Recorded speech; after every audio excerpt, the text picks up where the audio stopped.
Hi guys, welcome back to my channel. I hope you guys are doing great and perfectly alright, and welcome back to yet another video of Anushka Abroad. Now in today's video I'm going to be sharing with you all my Koh Samui and Koh Tao itinerary जो मैंने personally follow की थी.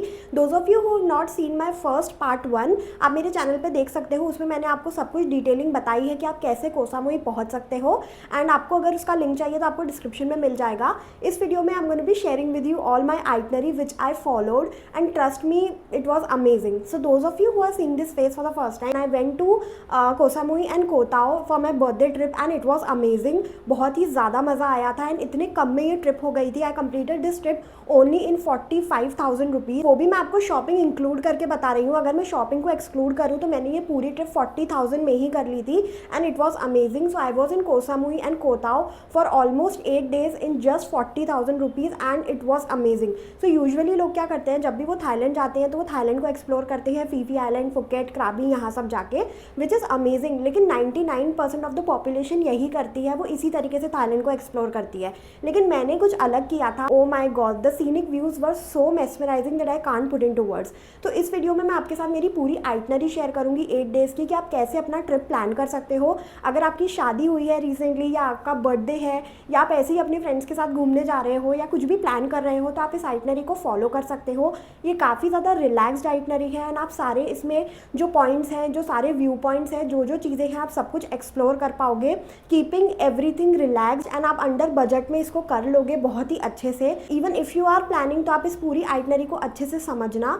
And इसके अलावा अगर आपकी कोई भी क्वेरी है ट्रिप रिलेटेड तो आप मुझे इंस्टाग्राम पे रीच आउट कर सकते हो, या फिर आप नीचे कमेंट बॉक्स में कमेंट कर सकते हो. मैं बिल्कुल आपको रिप्लाई करूँगी. एंड इंस्टाग्राम पे अगर आप मुझे रीच आउट कर रहे हो तो just make sure you mention कि आप मेरा ये वाला वीडियो देख के आए हो, तो मैं आपको अच्छे से गाइड कर पाऊंगी. सो या without wasting any more time, let's start today's video. Directly itinerary पे जंप करना है ना, तो आपको यहाँ पे टाइम स्टैम्प मिल जाएगा, आप उस पर जा सकते हो डायरेक्टली. पूरी आइटनरी बताने के पहले मैं आपको 2-3 चीज़ें मेंशन करना चाहती हूँ, बिकॉज हो सकता है कि आप लोगों में से कुछ लोगों ने मेरा पुराना वीडियो नहीं देखा हो. So first of all, flight booking. अगर आप रिसेंटली प्लान कर रहे हो Koh Samui Koh Tao जाने का ना, तो आप प्लीज़ मेक श्योर करना कि आप जो अपनी फ्लाइट टिकट्स है वो कम से कम 2 महीने पहले बुक कर लो, ताकि आपको अच्छी डील मिल जाए. कोशिश करना कि आप DMK एयरपोर्ट की फ़्लाइट बुक करो थाईलैंड पहुँचने के लिए. वो आपको चीप मिलेगी एंड वो आपको स्वर्णभूमि एयरपोर्ट के कंपैरिजन में ना काफ़ी अच्छे रेट्स मिल जाएंगे उस एयरपोर्ट के लिए, क्योंकि DMK एयरपोर्ट और स्वर्णभूमि एयरपोर्ट में ज़्यादा अंतर नहीं है, बट जो स्वर्णभूमि की फ़्लाइट्स होती है वो यूजुअली एक्सपेंसिव होती है. Now the next part is visa. We all know that it is completely visa on arrival for Indians, तो आपको उसकी कोई भी टेंशन लेने की ज़रूरत नहीं है.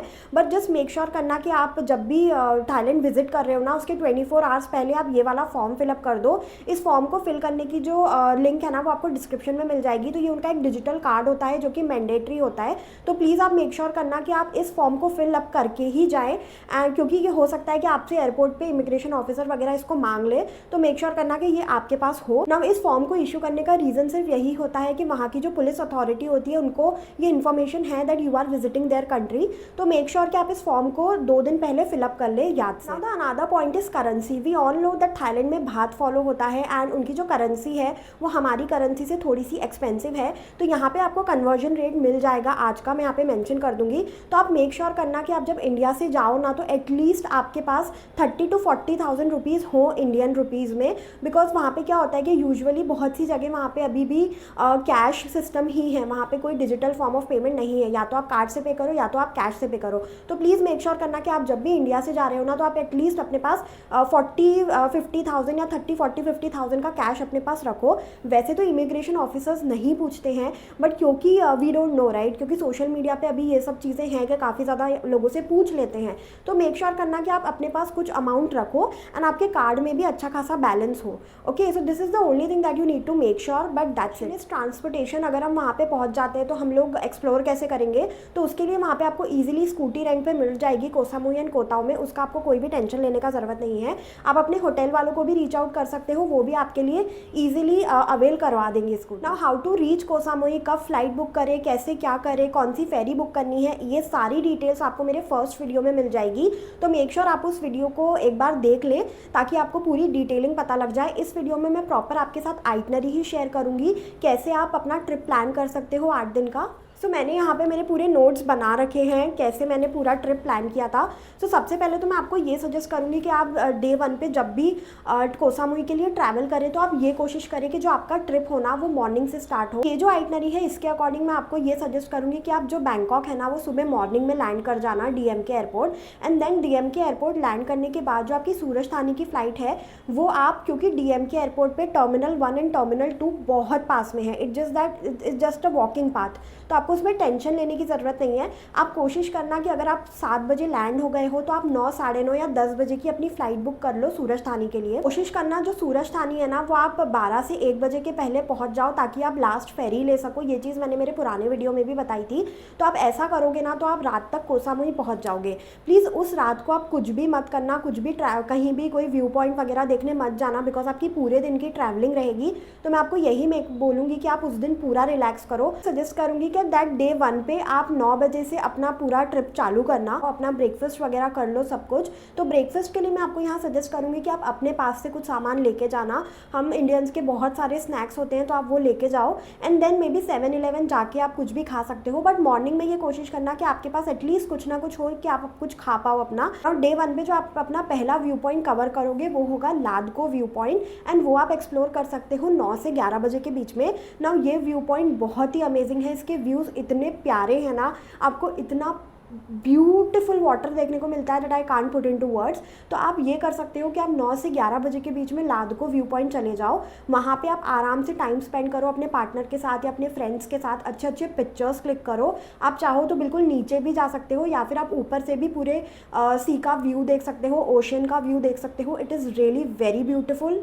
लादको व्यू पॉइंट पे आप अपने आराम से 1 से 2 घंटे स्पेंड कर सकते हो। आप चाहो तो वहीं पे कुछ खा पी सकते हो। वहाँ पे आपको बाहर कुछ कुछ आउटलेट्स मिल जाते हैं बर्गर वगैरह के, उसके अलावा ड्रिंक्स वगैरह के, नारियल पानी के ऑप्शंस भी आपको वहाँ मिल जाते हैं। वो जो पूरा बे है ना वो पूरा बे ही बहुत ज़्यादा ब्यूटीफुल है। आप वहाँ पे आराम से टाइम स्पेंड कर सकते हो, 1-2 घंटा बैठो, चिल आउट करो। सो मैंने पर्सनली वहीं पे काफ़ी ज़्यादा टाइम स्पेंड किया था एंड बहुत सारे पिक्चर्स क्लिक करवाए थे। मेक श्योर कि आप अपने साथ सनग्लासेस कैरी करना, वरना थोड़ा जो धूप है ना वो इरिटेट कर सकती है। इन केस अगर आपने कैरी नहीं किया है तो आपको अच्छे ऑप्शंस मिल जाएंगे 7-Eleven में भी, बट प्लीज़ अपना लेके जाओ, वही बेटर है ना, वहाँ जाके क्यों आपको भात में स्पेंड करना है। Now the second view point is Silver Beach. Now Silver Beach को वहाँ पे क्रिस्टल बीच भी बोलते हैं, बट ये जो बीच है ना ये काफ़ी ज़्यादा अच्छा बीच है। यहाँ पे आपको यूजुअली फॉरेनर्स का क्राउड ज़्यादा मिलेगा। प्लीज़ आप मेक श्योर करना कि जब भी आप कोह सामुई कोताओ प्लान करोगे ना वहाँ पे आपको फॉरेनर्स का क्राउड ही मिलेगा। तो मेक श्योर कि आप एक थोड़ा सा अपना इंडियन का डेकोरम मेंटेन करो। वहाँ पे अगर आप जा रहे हो तो आप मेक श्योर करना कि आप अपना एक टॉवल वगैरह वहाँ पे लेके जाओ और वहाँ पे बिछा के आप आराम से चिल कर पाओ। वो बीच बहुत ही ज़्यादा सुंदर है। जब मैं गई थी तो इट वॉज वेरी ब्यूटीफुल, इतना क्लीन, इतना सीनिक, इतना serene water, I mean it was very beautiful. आप कोशिश करना कि आप वहाँ पे 11:30 बजे तक पहुँच जाओ, क्योंकि जो लादको व्यू पॉइंट है एंड जो बीच है सिल्वर बीच वो दोनों बहुत ही ज़्यादा पास हैं, ज़्यादा दूर नहीं है। तो आप वहाँ पे ईजिली हाफ एन आवर में भी, क्या आप मतलब 10 मिनट में ही पहुँच जाओगे वहाँ पे।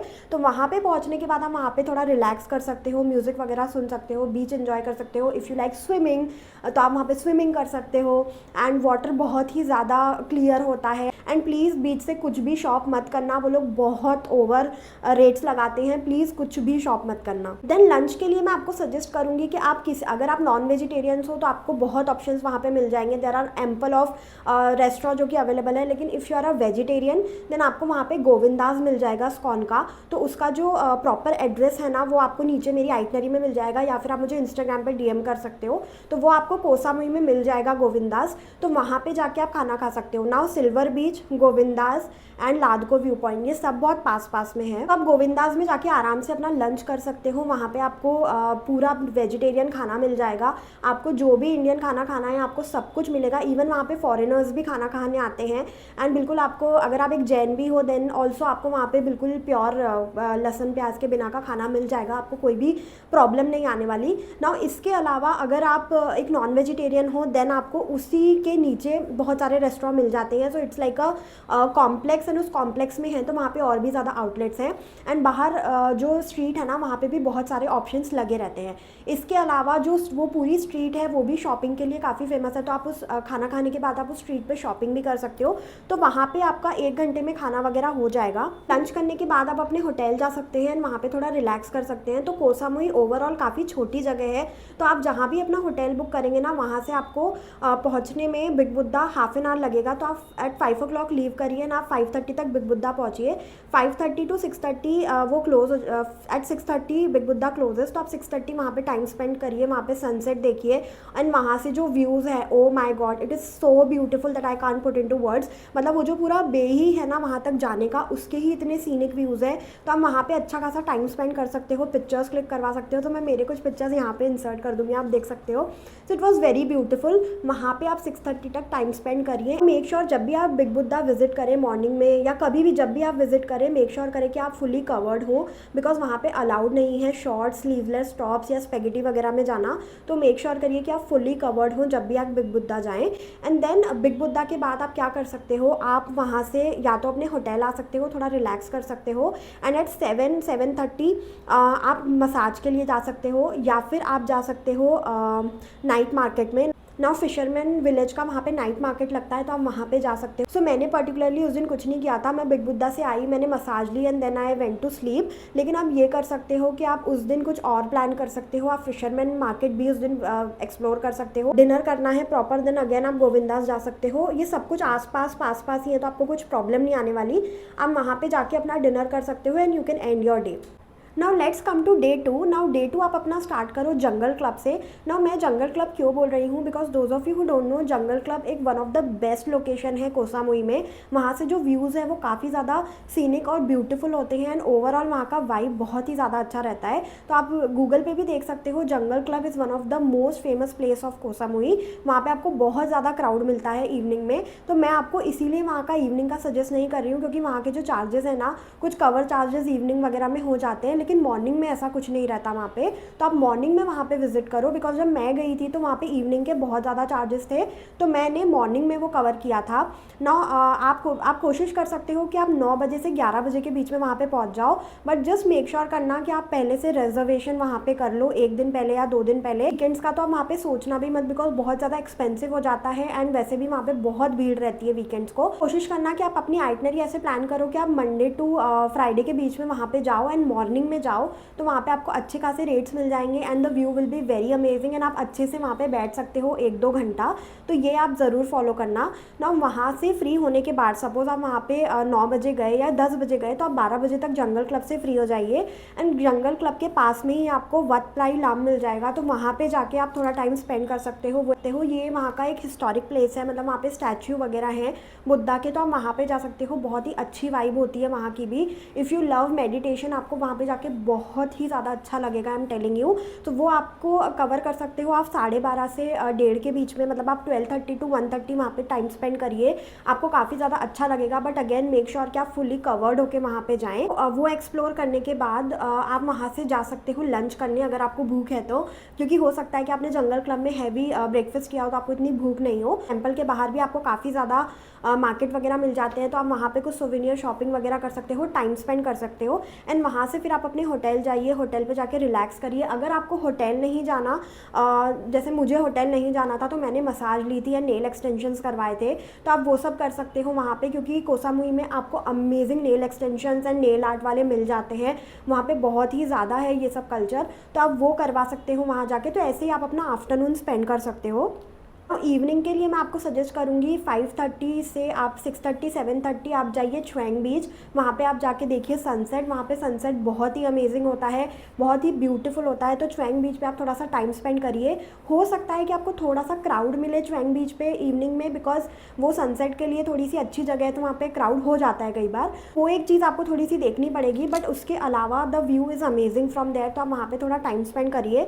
एंड उसके बाद अगर आपने फिशरमैन विलेज कवर नहीं किया था तो आप फिशरमैन विलेज जाइए। उसी दिन इवनिंग में 7:30 to 9:30 आप फिशरमैन विलेज में टाइम स्पेंड करिए। और वहाँ पे शॉपिंग के भी बहुत सारे ऑप्शंस आपके पास रहते हैं, बट वहाँ पे नॉनवेज बहुत रहता है, तो मेक श्योर आप कोशिश करना कि आप अपने साथ मास्क लेके जाओ, तो आपके लिए थोड़ा सा कन्वीनियंट हो जाएगा। एंड उस मार्केट में आपको बहुत सारी चीज़ें परचेज करने को मिल जाती है। It is a very beautiful market and वहाँ पे आपको बहुत सारा थाईलैंड का जो ट्रेडिशन है वो देखने को मिलेगा। तो मैं आपको सजेस्ट करूँगी कि आप जाओ, बट जस्ट मेक श्योर कि आप अपने साथ एक मास्क लेके जाओ, सो दैट आप अगर वेजिटेरियन हो तो आपके लिए वो चीज़ थोड़ी सी कंफर्टेबल हो। एंड फिशरमैन विलेज एक्सप्लोर करके आप अपने होटल आ सकते हो एंड वहाँ पे रिलैक्स कर सकते हो। प्लीज़ गाइज मेक श्योर कि इस ट्रिप पे आपका जो मोटिव है वो घूमना ही घूमना नहीं है, आपको रिलैक्सेशन का भी टाइम मिलना चाहिए, राइट। एंड अगर आपको होटल्स के ऊपर एक वीडियो चाहिए ना, तो मैं थोड़े दिन में इसी चैनल पे होटल्स के ऊपर भी वीडियोस लाऊंगी कि आप बजट में कितने लग्जरी एक्सपीरियंसेस थाईलैंड में ले सकते हो, उसका एक सेपरेट वीडियो मैं बनाऊंगी। सो या जो आपका डे 3 है वो आप स्टार्ट कर सकते हो अपने होटल से ही। आप होटल में रिलैक्स करिए एंड देन 11:30 तक 11:30 तक आप निकलिए हिन याई, एक वहाँ का बहुत फेमस स्पॉट है, वहाँ पे जाने के लिए स्टैच्यूज़ हैं वो। प्लीज़ जब भी आप वहाँ पे जाओ ना, आप मेक श्योर करना कि वहाँ पे आप कोकोनट आइसक्रीम ज़रूर खाओ। इट इज़ एक्सट्रीमली टेस्टी, मतलब मुझे तो बहुत ही अच्छी लगी थी। तो प्लीज़ आप कोशिश करना कि आप वहाँ पे जाके कोकोनट आइसक्रीम ज़रूर ट्राई आउट करो। उसके बाद आप क्या कर सकते हो, उसके बाद आप लंच के लिए जा सकते हो। आप लंच वगैरह अपना कंप्लीट करो। बहुत सारे कैफ़ेज़ होते हैं जो वेज सर्व करते हैं, तो आप उनको इंस्ट्रक्शंस दे सकते हो, तो आपके लिए वो वेज ऑप्शन कुछ भी प्रिपेयर कर देंगे। नामयोंग वाटरफॉल जा सकते हो 4 से 6 बजे के बीच में। नाउ ये वाटरफॉल बहुत ही ज़्यादा ब्यूटीफुल है। कोसा मुई में ये थोड़ा सा इंटीरियर में जाके है, थोड़ा सा आपको दूर पड़ेगा, but trust me it is very beautiful. अगर आपके पास एक बाइक है या अगर आपने कार रेंट करी है ना, तो आपके लिए बहुत ही कन्वीनियंट होगा। आप इसको जाके इंजॉय कर सकते हो। बहुत ही सीनिक वाटरफॉल है ये वहाँ का। उसके बाद इवनिंग में आप चुएंग मार्केट जा सकते हो, वहाँ पे आप कुछ शॉपिंग कर सकते हो या बीच पे अगेन जा सकते हो सनसेट एंजॉय करने, because ideally this will be a last day in कोसा मुई। सो आप मेक श्योर करो कि आपको अगर कोई जगह ज़्यादा पसंद आई थी तो आप वहाँ पे जाके अगेन चिल आउट कर सकते हो। सो this is what I do. अगर मुझे कोई चीज़ पसंद आती है, मैं कहीं जाती हूँ and if I have buffer time, मैं अगेन वहाँ पे जाती हूँ विजिट करने। तो ये एक ऑप्शन है जो आप कर सकते हो। तो इवनिंग यू डिपेंड कि आपको कैसे स्पेंड करना है एंड देन आप अपने होटल आके कोताओ के लिए अपनी पैकिंग कर सकते हो। डे 5 के लिए जब आपको कोसा मुई से कोताओ जाना है तो आप कोशिश करो कि आप अपनी फेरी बुकिंग पहले ही कर लो ट्वेल्गो ऐप से। तो फेरी बुकिंग का कैसे करनी है उसका मैं एक पूरा अलग वीडियो आपके लिए लेके आऊँगी, बट आप इस ऐप पे जाके बुकिंग कर सकते हो अपनी फेरी की।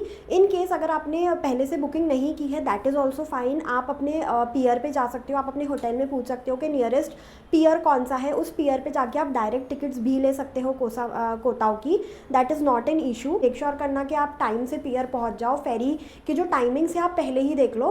तो जो ऑनलाइन फेरी के टाइमिंग्स आपको दिखाता है ना, वही सेम फेरी के टाइमिंग्स उधर भी चलते हैं। इट इज़ नॉट लाइक कि इधर अलग बता रहा है उधर अलग बता रहा है, वो ओवरऑल दोनों सेम ही रहते हैं। आप ऐसा भी कर सकते हो कि आप ऑनलाइन फेरी का, अगर आपको ऑनलाइन बुकिंग नहीं करनी तो आप जो फेरी का टाइमिंग है वो यहीं से ऐप से देख लो एंड देन उसके अकॉर्डिंग ही आप पियर पे पहुंच जाओ एंड पियर पे जाके आप टिकट्स वगैरह जो भी आपका है वो ले लो। कोसा मुई से कोताओ जाने में आपको 2 से 3 आवर्स लगते हैं। It depends on the fairy. अगर आप स्पीड बोट से जा रहे हो तो आप 1 घंटे में भी पहुंच सकते हो। अगर आप बड़ी वाली फेरी से जा रहे हो तो आपको 2 से 3 घंटे लग सकते हैं। तो आप आराम से 11 से 10 बजे की कोई फेरी ले लेना एंड उस हिसाब से आप 1 या 2 बजे तक आराम से आप पहुंच जाना कोताओ में जाके। ना आपका ये क्वेश्चन होगा कि कोताओ में आप पियर से अपने होटल कैसे जाओ, तो उसके लिए आपको पियर पे ही काफ़ी ज़्यादा स्कूटी के आउटलेट्स मिल जाते हैं जो आपको वहीं से स्कूटी इशू कर देंगे। एक ऑप्शन तो आप ये कर सकते हो। दूसरा ऑप्शन आपके पास ये है जो पर्सनली मैंने फॉलो किया था एंड मुझे इसने काफ़ी ज़्यादा हेल्प की थी। सकते हो आपको इस तरीके के हाइलेक्स मिल जाते हैं वहाँ पे। तो ये जो हाइलेक्स है ना, ये पियर से आपके होटल के एरिया तक चलते हैं। I am not saying hotel तक, होटल के एरिया तक। सपोज अगर आप सारी बीच के एरिया में रह रहे हो तो ये आपको नियर टू सारी बीच उतार देंगे, सारी बीच के उधर, तो आप वहाँ से अपने होटल बाय वॉकिंग जा सकते हो। तो this is also a very cheap way to travel. मैंने भी ये लिया था तो मुझे तो बहुत मज़ा आया था। आप देख सकते हो मैं इसमें इंजॉय भी कर रही हूँ यहाँ पे। नाउ होटल पहुँचने के बाद आप होटल में चेक इन करो, थोड़ा रिलैक्स करो क्योंकि आप ट्रैवलिंग करके आए हो एंड आप लंच वगैरह कर सकते हो। तो अगेन कोताओ में भी आपको वेज ऑप्शंस मिल जाते हैं, तो वहाँ पे आप वेज ऑप्शंस देख सकते हो। तो इस रेस्टोरेंट में पर्टिकुलरली मैंने खाना खाया था, यहाँ पे काफ़ी ज़्यादा वेज ऑप्शंस अवेलेबल थे, तो मैंने यहाँ पे 2 से 3 बारी खाना खाया है and the food was good. Lunch वगैरह करने के बाद मैं आपको सजेस्ट करूँगी कि आप को नांग योन व्यू पॉइंट ज़रूर जाइए। This is a very very beautiful, it gives you the best view of Thailand. I am telling you, मतलब थाईलैंड का जो बेस्ट व्यू आपको मिलेगा ना, वो को नांग योन में मिलेगा। बहुत ही सीनिक व्यूज़ मिलते हैं यहाँ से।